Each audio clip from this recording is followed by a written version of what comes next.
Hello नमस्ते भाई, मैं ऐसे आपके इस पढ़ने पढ़ाने की महफिल में आपका स्वागत करता हूं।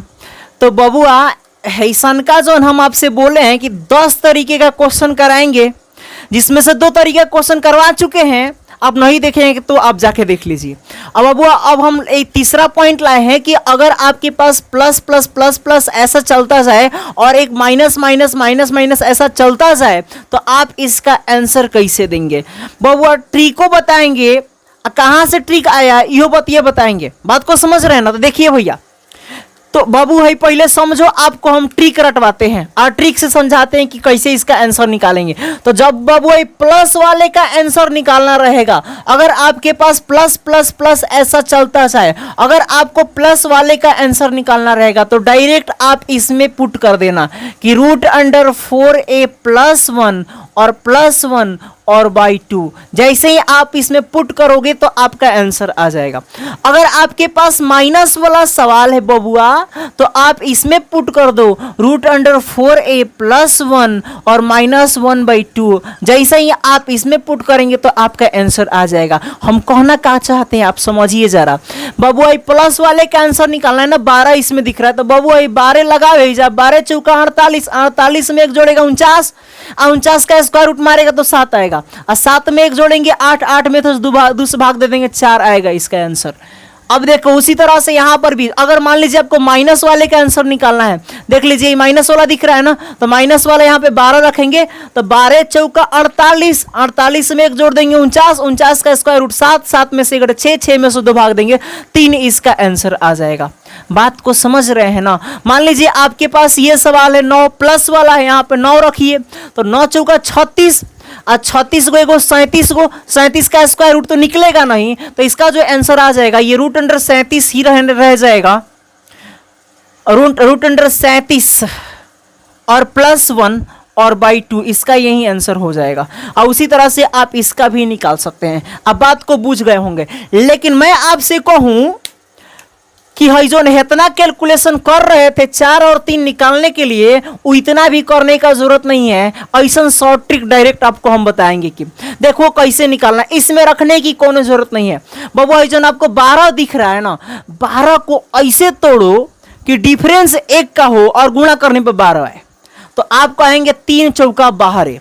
देखो भैया इस 12 को तोड़ लेंगे 3 और 4 में, गुणा करेगा ना बबुआ तो 12 आएगा, और डिफरेंस 1 का आ रहा है, तो डिफरेंस बबुआ 1 का है। तो जब भी कभी प्लस रहे तो बड़का आंसर, अगर माइनस रहे तो छोटका आंसर, प्लस रहे तो बड़का, माइनस रहे तो छोटका।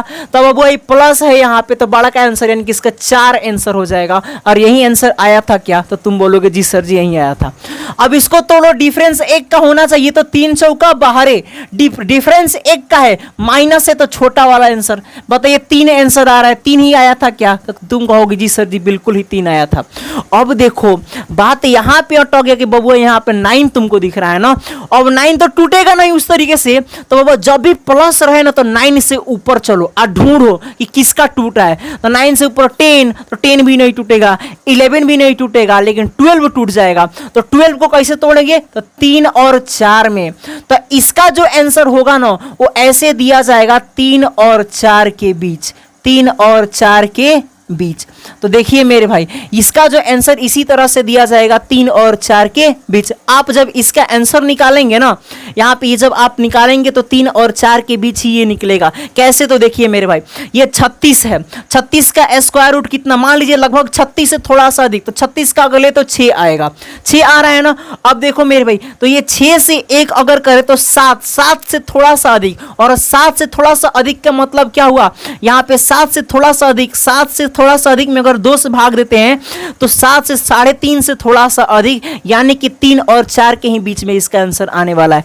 उसी तरह से बबू यहाँ पे 23 दिख रहा है ना, तो 23 तो टूटेगा नहीं, तो अब माइनस है ना, तो 23 से नीचे है, और देखो कौना को टूट रहा है, तो 23 के बाद 22 को देखो तो 22 नहीं टूटेगा, 21 भी नहीं टूटेगा, और फिर 20 टूट जाएगा। तो यहाँ पे हम लोग क्या कर लेंगे, 4 और 5 में टूटेगा, तो इसका जो आंसर आ जाएगा वो आ जाएगा 4 और 5 के बीच। इसका आंसर मेरे भाई जी कितना आएगा? 4 और 5 के बीच। आप ऐसे निकाल लेना या फिर डायरेक्ट फॉर्मूला में पुट कर देना, तो आपका आंसर आ जाएगा। ठीक है ना? अब मैं आपको ये बताता हूं कि बबुआ हई जो आया है वो आया कहां से। ई जोन आया वो आया कहां से? वो एक चीज पहले समझो ना यहाँ पे ध्यान से, कि अगर मैं x के जगह पे x का वैल्यू देखिए यहाँ पे 4 आया है और y का वैल्यू यहाँ पे कितना आया है? 3 आया है। तो देखो मेरे भाई, अगर मैं यहाँ से इस चीज को देखूं तो x की जगह पे 4 भरूं और y की जगह पे मैं 3 भरूं तो 4 ते वापस से 12 आ जाएगा क्या? यानी कि हमेशा x इंटू वाई का जो वैल्यू आता है, हमेशा x इंटू वाई का वैल्यू जो आता है वो हमेशा वही वाला नंबर आ जाता है, वही वाला नंबर आ जाता है। बात समझ में आया कि नहीं है? अगर मैं x माइनस वाई निकालने की कोशिश करूं तो x का जो वैल्यू है वो 4 आया और y का जो वैल्यू है वो 3 आया हो, तो 4 में से 3 कम करते हैं तो कितना आता है? 1 आता है। तो वही बात हम लिख दिए थे कि x इंटू वाई बराबर a, यानी कि जो नंबर रहेगा वही आएगा। और x माइनस वाई जो होता है ना, हर क्वेश्चन में 1 आएगा।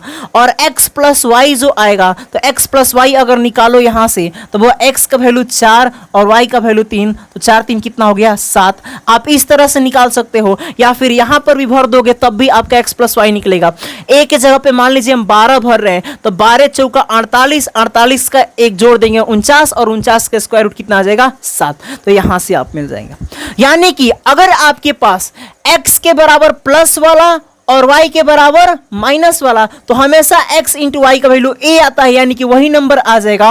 और x माइनस वाई का वैल्यू 1 आएगा और x प्लस वाई का वैल्यू कितना आ जाएगा? रूट अंडर 4a प्लस 1 आएगा। आप उम्मीद करते हैं इस बात को समझ गए होंगे।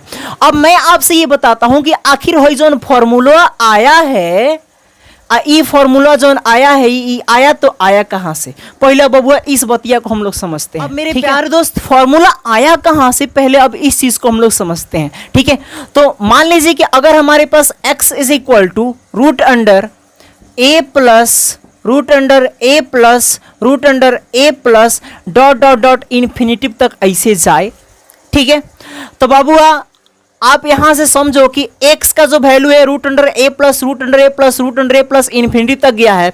मैं इसमें से अगर एक ढक भी देता हूं तो अभी ये root under a plus root under a plus root under a plus ये इन्फिनिटी तक ही गया है, और इसका जो वैल्यू हमने x मान के रखा है। तो क्या हम इतना के जगह पे फिर से मैं x लिख दूं क्या? तो तुम कहोगे नहीं, कुछ अब गड़बड़ करें। मेरे भाई, मेरे दोस्त, मेरे गंदे भाई, आप समझो इस बात को कि अगर समंदर में से एक गिलास आप पानी निकाल भी लेते हो तो बचे हुए चीज को आप समंदर ही बोलेंगे। वही चीज यहाँ पे है, root under a plus root under a plus infinite तक गया है। अगर इसमें से मैं कम कर लेता हूं फिर भी ये चीज इनफाइनाइट तक ही गया है, यानी कि अभी भी ये x के ही बराबर है। तो मैं इस चीज को सिंपली सा x लिख लेता हूं। मैं यहां से यहां तक मेरे दोस्त क्या कर लेता हूं, मैं इस चीज को मैं x लिख लेता हूं। तो आप कहेंगे जी सर जी कोई बात नहीं, इतना तो समझ गए। बबुआ वो दोनों तरफ स्क्वायर कर दो, यहाँ पे स्क्वायर करेगा तो x स्क्वायर बराबर a प्लस कितना आएगा मेरे भाई जी? x आ जाएगा। टपकाओ इसको उधर, तो x स्क्वायर माइनस का x और माइनस का a इज इक्वल टू 0। अब तुम बबुआ अपने नजरों का तीर मारो, चाहे नजरों का बाण, पता नहीं कैसे कहा जाता है, जैसे ही इस पे अपना नजर मारेगा तो तुमको क्वाड्रेटिक इक्वेशन की खूबसूरती नजर आ जाएगी। आप जरूर कहेंगे हाँ ये वो क्वाड्रेटिक इक्वेशन है। अब क्वाड्रेटिक इक्वेशन को सॉल्व करने का आपको फॉर्मूला पता होगा, आपने 10 क्लास में पढ़ा होगा कि minus B plus minus root under B square minus 4ac upon 2a। ये किसी भी क्वाड्रेटिक इक्वेशन को सॉल्व करने का ये फॉर्मूला होता है। तो अगर यहाँ पे खूबसूरती से देखो तुम तो a का वैल्यू 1 दिख रहा है और b का जो वैल्यू दिख रहा है वो माइनस का 1 दिख रहा है, और जो c का जो वैल्यू दिख रहा है वो माइनस का a दिख रहा है। अब इसी में पुटपुटा दो इस वैल्यू को। तो जैसे ही पुटपुटाते हैं तो देखिए माइनस का b का वैल्यू माइनस 1, तो माइनस माइनस प्लस का 1 आ जाएगा। अब plus minus root under B square minus 4ac, तो b का वैल्यू -1 का स्क्वायर करेंगे तो +1 मेरे दोस्त आएगा। मेरे भाई अब माइनस है तो माइनस 4ac, तो 4a का जो वैल्यू है वो 1 है और c का जो वैल्यू है वो माइनस का a है, तो माइनस माइनस प्लस हो जाएगा ना, तो ये प्लस का 4a हो जाएगा। मेरे प्यारे दोस्त ये प्लस का 4a हो गया।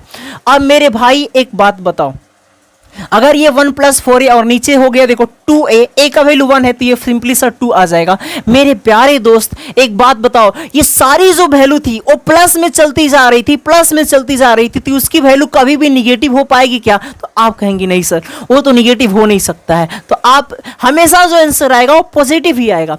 तो एक मेरे भाई बात यहां पे ध्यान से समझो, अगर हम यहां पे माइनस साइन कंसीडर करते हैं, अगर यहां पे माइनस साइन कंसीडर करते हैं तो मेरे प्यारे दोस्त ये जो वैल्यू है वो 1 से अधिक है, ये जो वैल्यू है वो 1 से अधिक है। आप इस चीज को समझो, ये जो वैल्यू है वो 1 से अधिक है, क्योंकि 1 में 4a जुट रहा है।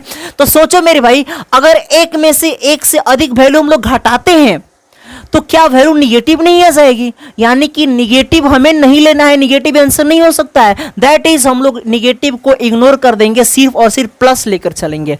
अब इस प्लस को खूबसूरती के साथ, इस प्लस को इधर से उठाकर अगर मैं इधर यहां पे बिठा दूं तो कोई दिक्कत है क्या? तो तुम बोलो कि नहीं सर जी। अब मैं क्या करूं, यहां पे 4a + 1 को इधर मैं कर लेता हूं, तो यहां पे ये ऐसे बन जाएगा क्या कि 4a + 1। तो अब मेरे भाई बताओ कि क्या हम शुरू में यही फॉर्मूला लिखे थे क्या कि इसकी जो वैल्यू होती है √4a + 1 + 1/2 होती है? यही बात हमने लिखा था।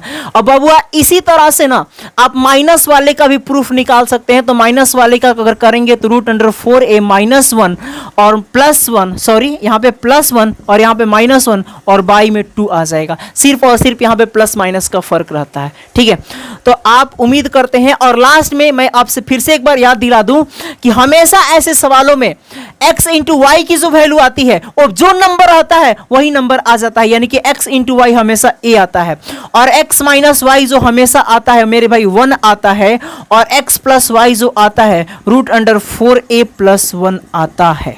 ठीक है, तो उम्मीद करते हैं आपको ये सारी चीज़ें समझ में आई होंगी, और हम ये भी समझ ले रहे हैं और मान ले रहे हैं कि हम आपको समझाने में कामयाब हुए होंगे। बाकी अपनी राय कमेंट में बताएं कि आपको ये वीडियो कैसी लगी और हमें अपने पढ़ाने के तरीके में और क्या इंप्रूवमेंट करना चाहिए, हमें कैसे किन चीज़ों को और अच्छे से एडजस्ट करना चाहिए। आप अपना सजेशन दे सकते हैं कमेंट बॉक्स से। ठीक है, तो मिलते हैं हम आपसे अगले वीडियो में, तब तक के लिए धन्यवाद भाई।